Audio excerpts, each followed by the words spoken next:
नमस्कार दोस्तों, आज मैं आपके लिए गणित के बहुत ही इंपॉर्टेंट क्वेश्चन कराऊंगा। जितने भी बच्चे ग्रुप डी की तैयारी कर रहे हैं, मैं सभी को बता दूं कि आपको मेरा पहला वीडियो दोपहर के 12 बजे मिलेगा। ठीक है, दूसरा वीडियो शाम को 5 बजे मिलेगा और तीसरा वीडियो रात को 9 बजे। एक दिन में 3 वीडियो आपको मिलेंगे, जिससे कि आपके एग्जाम की तैयारी एग्जाम से पहले ही हो जाए। चलिए स्टार्ट करते हैं। पहला सवाल, 17:24 में से प्रत्येक में कौन सी संख्या जोड़ी या घटाई जाए कि 1:2 हो जाए। देखिए हमारे पास कितना अनुपात है, 17:24 है। हम कौन सी संख्या घटाएं या जोड़ें कि 1:2 हो जाए।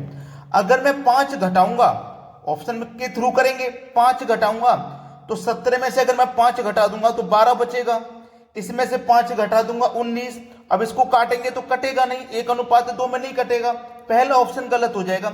चलिए मान लेते हैं कि 10 जोड़ी जाए और 17 में 10 जोड़ेंगे तो 27 हो जाएगा, 24 में 10 जोड़ेंगे तो 34 हो जाएगा। अब ये कटेगा क्या? 1:2 में नहीं कटेगा, तो ये भी ऑप्शन नहीं होगा। मान लेते हैं कि 7 जोड़ी जाए, 17 में 7 जोड़ूंगा तो 24, इसमें 7 जोड़ूंगा 31, ये भी 1:2 में नहीं कटेगा। ठीक है, अब लास्ट ऑप्शन रह गया 10 घटाई जाए। अगर मैं 17 में से 10 घटा दूंगा तो 7 बचेगा, 24 में से 10 घटा दूंगा 14 बचेगा। अब ये कट जाएगा क्या? 7 एकम 7, 7 दूने का 14। तो देखो ये 1:2 में कट के आ गया, तो हमारा डी ऑप्शन बिल्कुल सही जवाब हो जाएगा, प्रश्न का बिल्कुल सही जवाब। अब देखते हैं अगला प्रश्न। अगला प्रश्न है 50% तथा 50% की दो क्रमिक छूटों के बाद निवल छूट प्रतिशत में क्या होगा। देखिए 50-50% की दो छूटें, तो इसका मतलब आप ये मत सोच लेना कि 50 और 50 मिला के 100 हो गया, मतलब 100% की छूट हो गई। ऑप्शन में भी 100 दिया गया है, ये सही हो जाएगा, ये गलत हो जाएगा। ठीक है, इसको करने का तरीका सीखिए। a प्लस बी प्लस का ab/100। ठीक है, इस तरीके से आप करोगे ना, कभी सवाल गलत नहीं होगा। और ये फॉर्मूला मैंने पहले भी आपको बताया है। ये a हो गया और ये b हो गया। ठीक है, अब देखना हमारे पास प्रश्न है छूट का, तो a मेरा कितना है 50, मतलब 50 की छूट है तो माइनस का 50। भाई छूट को माइनस लेंगे और प्रॉफिट होगा तो प्लस लेंगे। और बी भी आपकी छूट है तो ये भी माइनस का 50, और माइनस माइनस क्या होता है प्लस। ए आपका 50, बी आपका 50/100। 2 जीरो से 2 जीरो कट जाएंगे, 5 गुने 5 कितना हो जाएगा 25, -50 मिल करके माइनस का 100, और ये क्या है प्लस का 25। माइनस के 100 में से प्लस का 25 कटेगा, माइनस का 75 बचेगा। अब ये आपका सही जवाब है। 50-50% की दो छूट का मतलब हुआ कि आपको 75% की छूट है, मतलब बी ऑप्शन बिल्कुल सही जवाब हो जाएगा।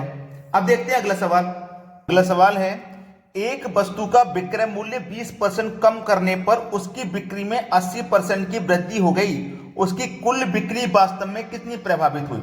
देखो ये आपका ए है और ये आपका बी है, वही फॉर्मूला लगेगा, ए प्लस बी प्लस का ab/100। ठीक है, यही लगेगा। अब ये ए है और ये बी है। ए आपका हम कम कर रहे हैं, कमी कर रहे हैं या छूट कर रहे हैं, तो माइनस का ए मतलब माइनस का 20।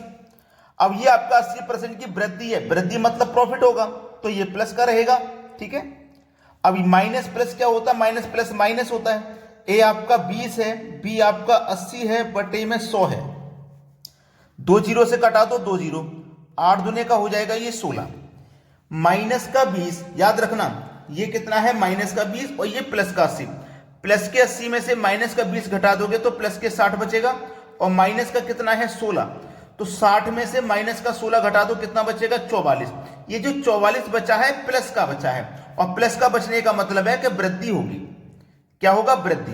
ठीक है, तो 44% की क्या होगी? वृद्धि। पहला ऑप्शन हो जाएगा सही जवाब। अब देखते हैं अगला प्रश्न। अगला सवाल है, निम्नलिखित का मान क्या होगा। यानी कि ये प्रश्न है, इसका मान हमसे पूछा है क्या होगा। रूट में 12 प्लस रूट में 12 प्लस रूट में 12, इस तरीके से इनफाइनाइट तक जा रहा है। इनफाइनाइट तक जाने का मतलब है ये कभी खत्म नहीं होगा, ऐसे ही चलता रहेगा। तो इसको कैसे सरल करते हैं, याद रखना, जब प्लस में संख्या हो वही संख्या बार बार रिपीट हो, इनफाइनाइट तक जाए, तो इस संख्या को लेना 12 को, इसको आपको फैक्टर करने हैं। अब इसके फैक्टर क्या क्या हो सकते हैं, 2 गुने 6, 12 के फैक्टर और भी कोई हो सकते हैं, 12 गुने 1, 12 के फैक्टर और भी कोई हो सकते हैं, 3 गुने 4, ये फैक्टर 12 के हो सकते हैं। अब हमें यहां पे क्या करना है, सह अभाज्य गुणनखंड लेना है, को प्राइम फैक्टर, यानी कि जिनके बीच का अंतर 1 होगा वो लेना है, जिनके बीच का अंतर 1 नहीं है वो नहीं लेने, ये लेना है।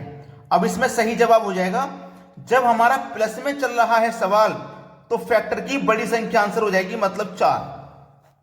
अगर प्लस की जगह ये प्रश्न माइनस में चलता, जैसे 12 माइनस 12 माइनस 12 माइनस, इस तरीके से, तो फैक्टर की छोटी संख्या आंसर होती, और प्लस में चलेगा तो बड़ी संख्या।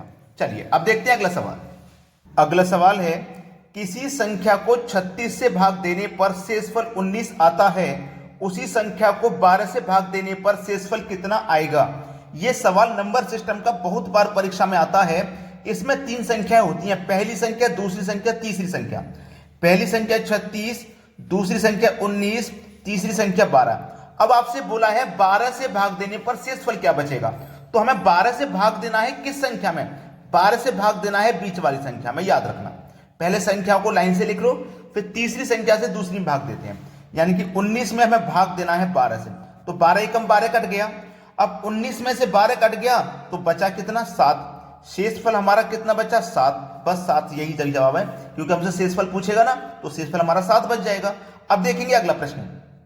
अगला प्रश्न है, 20 संख्याओं का औसत 30 तथा अन्य 30 संख्याओं का औसत 50 है, तो सभी संख्याओं का औसत क्या है। देखो 20 संख्याओं का औसत 30 है, याद रखना ये संख्या है, ये औसत है।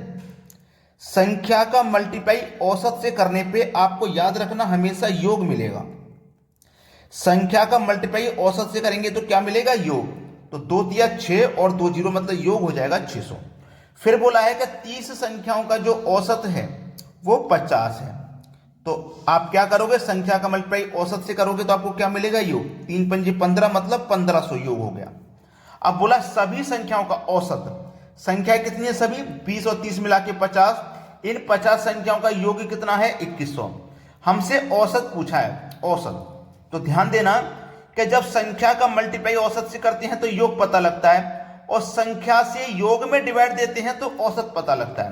तो संख्या से हम योग में डिवाइड देंगे, संख्या 50 है, योग में डिवाइड दे दो, 0 से 0 गया, 5 चौको 20, एक बच्चे का 10, 5 दूने का 10, तो हमारा औसत कितना हो जाएगा, 42।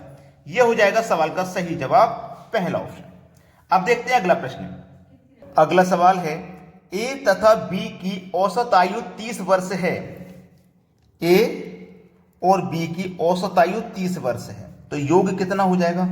ए और बी कितनी संख्याएं, 2 संख्याएं, और संख्या का मल्टीप्लाई औसत से करोगे तो योग पता लगेगा। तो ए और बी 2 संख्याएं, 2 का मल्टीप्लाई 30 से कर दो, योग हो जाएगा 60। ठीक है। बी तथा सी की औसत आयु 26 वर्ष है। बी और सी की औसत आयु 26 है, यानी कि औसत 26 है। बी और सी ये भी 2 व्यक्ति हैं, 2 का मल्टीप्लाई 26 से कर दो, इनका योग 52 हो जाएगा। ए तथा सी की आयु में क्या अंतर है, ये पूछा है, ए और सी की आयु में अंतर। चलिए इसको सरल करते हैं, अंतर पूछा है ना तो पहले इनका हम अंतर कर लेते हैं, अंतर। ठीक है, ये क्या हमारे पास ए प्लस बी, ए प्लस बी, अंतर कर लेते हैं बी प्लस सी, यानी कि पहली में से दूसरी घटाएंगे, अंतर करेंगे। यहां पे पहले की संख्या के योग में से दूसरी घटाएंगे तो 8 आ जाएगा। ठीक है, योग। अब देखना यहां पे प्रश्न को ध्यान से देखिएगा, ए प्लस बी माइनस का बी, ये माइनस का बी है, माइनस का गुना प्लस से होगा तो माइनस प्लस, ये भी माइनस का सी हो जाएगा, प्लस का बी माइनस का सी कट जाएगा, भाई प्लस का बी माइनस का बी कट गया ना। अब आपके पास बचा क्या, ए और सी, और प्लस माइनस का गुना माइनस, तो ए इधर लिख देता हूं मैं, ए माइनस सी बचा, और इधर क्या बचा, ये 8, तो ए माइनस सी क्या हो जाएगा हमारा, 8 वर्ष हो जाएगा।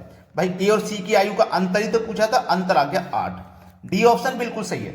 अब देखते हैं अगला प्रश्न। अगला प्रश्न है, एक लड़के ने 1000 रुपए में 50 चॉकलेट खरीदी, यदि 30 चॉकलेट का औसत मूल्य 25 रुपए है तो शेष चॉकलेट का औसत मूल्य क्या है। बहुत अच्छा सवाल। टोटल चॉकलेट है 50, कितने रुपए की, 1000 रुपए की, टोटल चॉकलेट 50, 1000 रुपए की, और हमसे बोला है उसने कि 30 चॉकलेट का औसत मूल्य 25 है। कितने का, 30 चॉकलेट का औसत 25 है, तो योग इतना कितना हो जाएगा, 25 या 75 और एक ही जीरो, यानी कि 750। मतलब 30 चॉकलेट का जो मूल्य है ना वो 750 रुपए है। अब समझ लीजिए 50 का मूल्य 1000, 30 का मूल्य 750, तो बची कितनी हमारे पास 20। तो 20 का मूल्य भाई 50 का मूल्य 1000, 30 का 750, तो बची कितनी हमारे पास 20 बची। तो 20 का मूल्य कितना हो जाएगा 250। भाई 20 का मूल्य 250 हो जाएगा। लेकिन उसने पूछा क्या है, क्या शेष चॉकलेट का औसत, औसत पूछा है ना, तो क्या करते हैं, योग में संख्या से डिवाइड कर देते हैं। संख्या 20 है, योग 20 का हमारे 250 है, 0 से 0 गया, 12.5% बिल्कुल सही जवाब हो जाएगा। 12.5% मतलब बी ऑप्शन, ये आपके सवाल का सही जवाब हो गया। आपने अगर लाइक नहीं किया वीडियो को तो लाइक कर दें, और यदि शेयर नहीं किया है अभी तक तो शेयर कर दें। ठीक है दोस्तों, धन्यवाद।